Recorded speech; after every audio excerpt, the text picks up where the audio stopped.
दुनिया के कुछ सबसे कामयाब लोगों को अगर हम देखें, जैसे रिचर्ड ब्रैंसन, टिम कुक या फिर शाहरुख खान, नरेंद्र मोदी, इन सब में एक आदत बहुत आम है। ये सभी लोग अपना दिन सूरज उगने से बहुत पहले शुरू कर देते हैं। तो सवाल ये है कि क्या ये सिर्फ एक संयोग है या इसके पीछे कोई गहरा राज है? बिल्कुल। क्या सुबह के उन शांत घंटों में कोई ऐसी रणनीति छिपी है जो इन्हें बाकियों से इतना अलग बनाती है? तो आज हम रॉबिन शर्मा की मशहूर किताब द 5 AM क्लब पर आधारित कुछ स्रोतों की गहराई से पड़ताल करने वाले हैं। हाँ। हमारा मकसद सिर्फ ये जानना नहीं है कि सुबह 5 बजे क्यों उठना चाहिए, बल्कि ये समझना है कि उस पहले घंटे में ऐसा क्या किया जाए जो पूरे जीवन को बदल सकता है। बिल्कुल सही कहा। और ये सिर्फ अलार्म बंद करके बिस्तर से बाहर निकलने की लड़ाई नहीं है, जैसा ज्यादातर लोग सोचते हैं। स्रोत इसे एक पूरा जीवन दर्शन बताते हैं। ये उस पहले घंटे को जीतने के बारे में। पहले घंटे को जीतना? हाँ, जिसे वो विक्ट्री आवर या जीत का घंटा कहते हैं।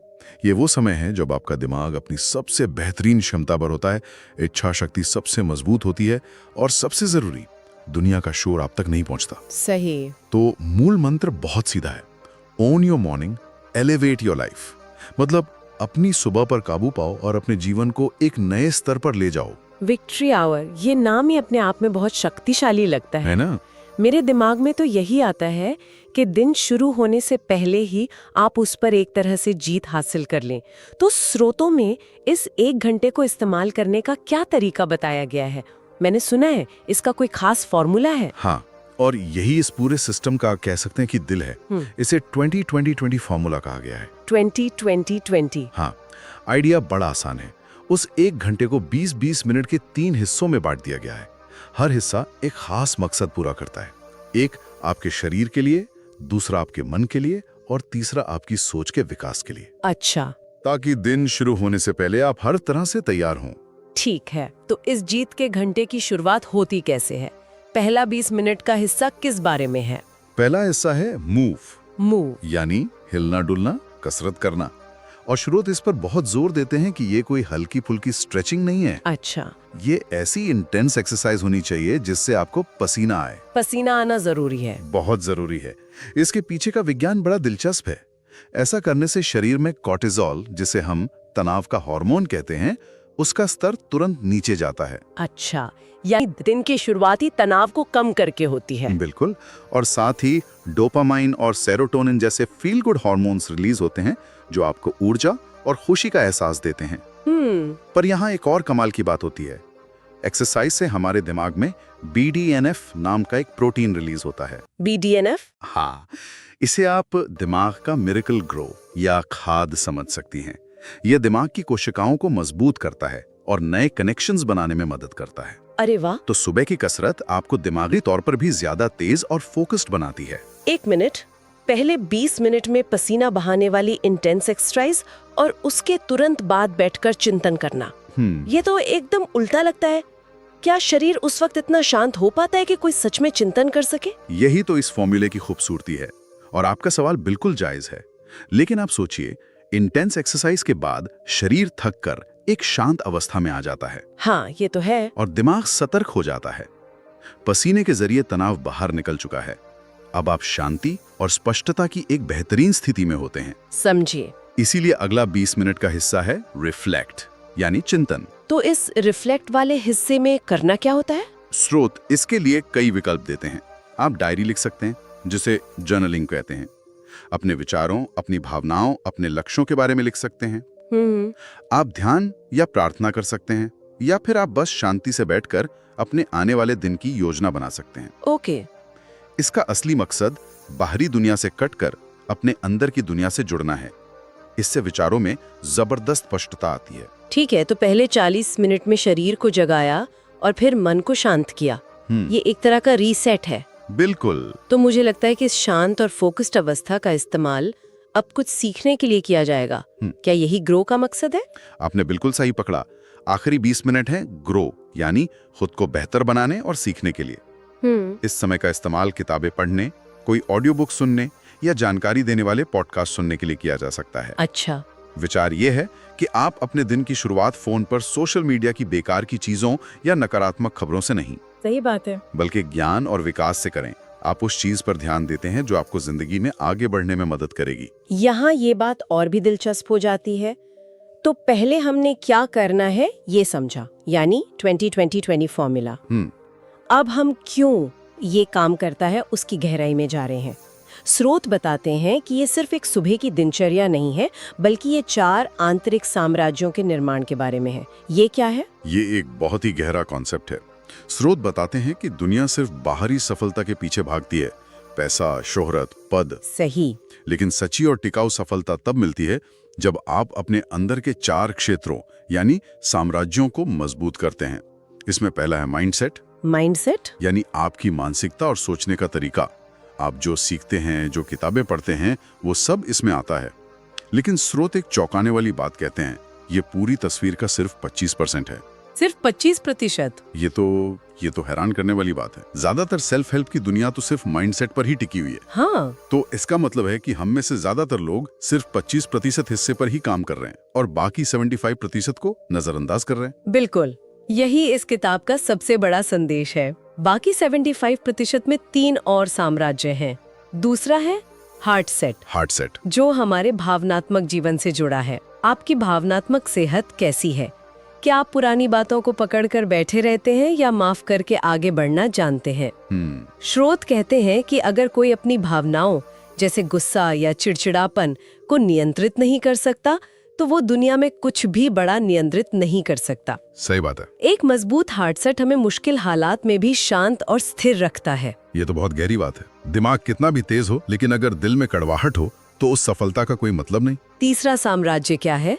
तीसरा है हेल्थ सेट, यानी हमारा शारीरिक स्वास्थ्य। स्रोत यहाँ एक बहुत अच्छी मिसाल देते हैं। बताइए। आपके फोन में दुनिया का सबसे अच्छा सॉफ्टवेयर हो, लेकिन अगर बैटरी 1% है तो वो किसी काम का नहीं है। सही। उसी तरह आपका दिमाग कितना भी तेज क्यों ना हो, अगर आपका शरीर थका हुआ और बीमार है तो आप कभी भी अपना सर्वश्रेष्ठ प्रदर्शन नहीं कर सकते। लंबी उम्र तक कामयाब रहने के लिए सेहत सबसे जरूरी है। और आखिरी चौथा साम्राज्य। चौथा और सबसे गहरा है सोल सेट। ये हमारी आध्यात्मिकता से, हमारे उद्देश्य से जुड़ा है। आध्यात्मिकता? हाँ, पर इसका मतलब सिर्फ पूजा पाठ नहीं है।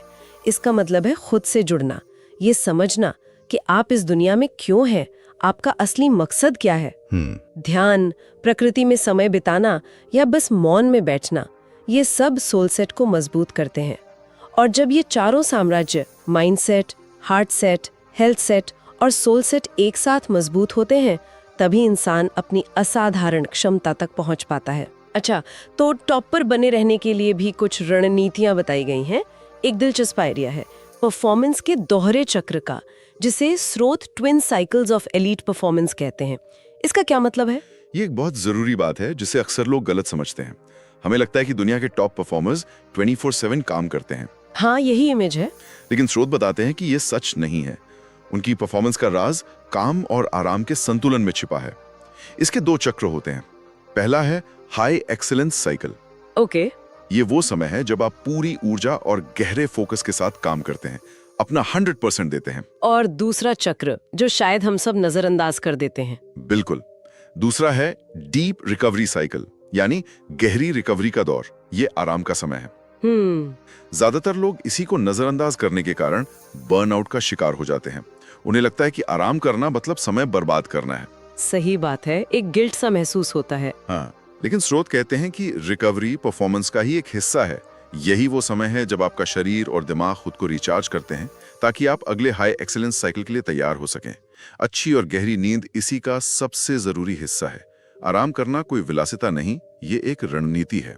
और आज की दुनिया की सबसे बड़ी चुनौती ध्यान भटकना। हमारे फोन, नोटिफिकेशंस, सोशल मीडिया, इन सब से कैसे निपटा जाए? इससे निपटने के लिए स्रोत ध्यान भटकाने वाली चीजों से आजादी, फ्रीडम फ्रॉम डिस्ट्रैक्शन का कॉन्सेप्ट देते हैं। हमें यह समझना होगा कि हम एक अटेंशन इकोनॉमी में जी रहे हैं, जहां बड़ी बड़ी कंपनियों का पूरा बिजनेस मॉडल ही हमारा ध्यान खींचने और उसे बेचने पर टिका है। सही। स्रोत हमें याद दिलाते हैं कि इतिहास में जितने भी महान कलाकार, वैज्ञानिक या लीडर हुए हैं, वे सब घंटों तक बिना किसी भटकाव के गहरा काम यानी डीप वर्क करने की क्षमता रखते थे। वे लगातार नोटिफिकेशन और सोशल मीडिया स्क्रॉल करके महान नहीं बने। 5 AM क्लब का सदस्य बनना आपको वो शांत समय देता है जब आप बिना किसी भटकाव के काम कर सकते हैं। तो ये सब सुनने में तो बहुत प्रेरणादायक और तर्कसंगत लगता है, लेकिन हम सब जानते हैं कि सुबह 5 बजे उठना बेहद मुश्किल है।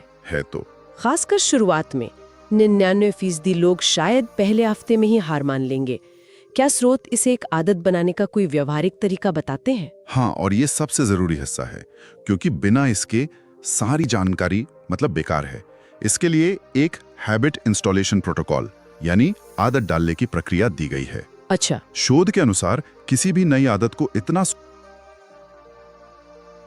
3 चरणों में बांटा गया है। 66 दिन, ये सुनने में बहुत लंबा समय लगता है।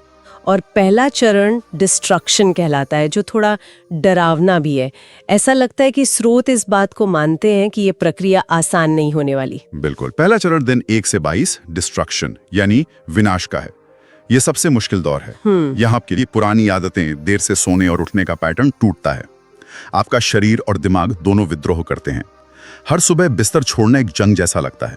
यहाँ सिर्फ और सिर्फ दृढ़ इच्छा शक्ति काम आती है। और अगर कोई इन 22 दिनों की जंग को पार कर ले तो आगे क्या होता है? तब आता है दूसरा चरण दिन 23 से 44 तक, जिसे इंस्टॉलेशन यानी स्थापना कहते हैं। इंस्टॉलेशन। हाँ, ये बीच का मुश्किल और कंफ्यूजिंग दौर है। यहाँ आपको निराशा हो सकती है, छोड़ने का मन कर सकता है, ऐसा लगेगा कि कुछ बदल नहीं रहा है और ये सब करना बेकार है।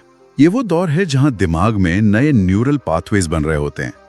यहाँ निरंतरता बनाए रखना सबसे जरूरी है, भले ही नतीजे ना दिख रहे हों।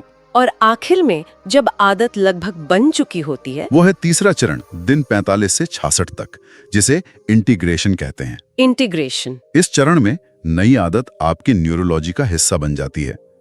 अब सुबह 5 बजे उठने के लिए लड़ना नहीं पड़ता, ये स्वचालित हो जाता है। अच्छा। दिमाग खुद बिना अलार्म के जागने लगता है और आपको इसमें मजा आने लगता है। स्रोत यहाँ मोहम्मद अली का एक मशहूर कोट याद दिलाते हैं। क्या? मुझे ट्रेनिंग का हर मिनट नापसंद था, लेकिन मैंने खुद से कहा हार मत मानो, अभी कष्ट सहो और अपनी बाकी की जिंदगी एक चैंपियन की तरह जियो। ये 66 दिन की प्रक्रिया वही कष्ट है जिसके बाद का जीवन एक चैंपियन जैसा हो सकता है। तो संक्षेप में स्रोत द 5 AM क्लब को सिर्फ एक जागने का समय नहीं बताते, बल्कि ये तो जीवन को फिर से डिजाइन करने का एक पूरा सिस्टम है। हाँ, 20-20-20 फॉर्मूले के जरिए अपनी सुबह को जीतकर 4 आंतरिक साम्राज्यों का निर्माण करके और काम आराम के चक्र को समझकर अपनी ऊर्जा को सही ढंग से प्रबंधित करके। और इसमें सबसे आकर्षक बात यह है कि इसका मुख्य संदेश बाहरी नहीं बल्कि आंतरिक बदलाव पर है। जब दुनिया बाहरी चीजों को सुधारने में व्यस्त है, ये खुद को अंदर से मजबूत बनाने का आह्वान है। स्रोत एक बहुत शक्तिशाली विचार देते हैं। बताइए। कि साधारण के स्तर पर बहुत भीड़ है, बहुत प्रतिस्पर्धा है, लेकिन असाधारण के स्तर पर लगभग कोई प्रतिस्पर्धा नहीं है। सही है। ये दर्शन आपको उस भीड़ से निकालकर उस असाधारण स्तर पर ले जाने के बारे में है।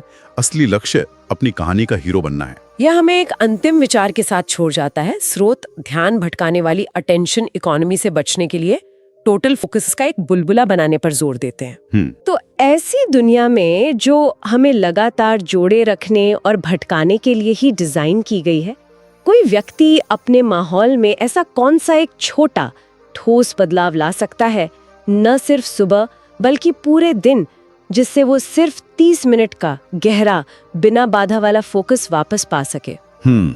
एक अच्छा सवाल है। और वो उस समय का करेगा क्या?